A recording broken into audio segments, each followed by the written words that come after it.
Hi guys, so in this video tutorial I'm just going to show you quickly how you can set up a function, and two, how you can use it. So let's just create a script here, and we're going to call this function test. Okay, now functions, if I just get rid of this line, are generally used so you can pass values to it called parameters, and also you can return a value as well. So the first thing I want to do is, if I go to data, I'm going to create a new variable called first number, and then I'm going to create another one called second number, and what we're going to do eventually is add these numbers together. Now, as with any application, we need to create the board, so let's create the board. And last but not least, we need a scoreboard. So let's just create this as a sprite. Sorry if I'm going quite quick here. Okay, and that is their scoreboard. Alright, so we've got our board, the numbers, and the scoreboard. Now, on the main screen, the first thing I'm going to do is say what the first number is equal to. So I'm going to assign that a value of 4. I'll show you what I did again. So I click data, I found my variable, and I assigned another number to it, so we've got 6 there.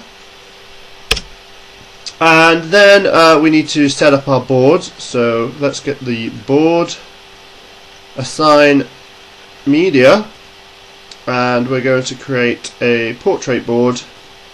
And I'm just going to leave those dimensions for the time being. And to finish off, we need to actually post the board to the wall so that it shows up. But what you can also do is you can set background colors and everything like that. So what I could do is say board, and let me just get rid of this. You can go along here, you can set the background colors, you can set as like black, and you can post the wall. So at the moment we've just got a black background, but what we need to do is I'm going to create up a procedure, okay, to begin with. So let's create our scoreboard. Sorry, I'm going to call this scoring. Alright, and what I'm going to do is get the scoreboard, assign the board, and I'm going to create some text, and we've got nothing at the moment, so I'm going to just do that. Alright, now what I need to do is set the position. So if I go to data and scoreboard, go to set the position of, let's just say 200 by 200, and then underneath it we can actually set the color of the scoreboard as well. So scoreboard, set the color,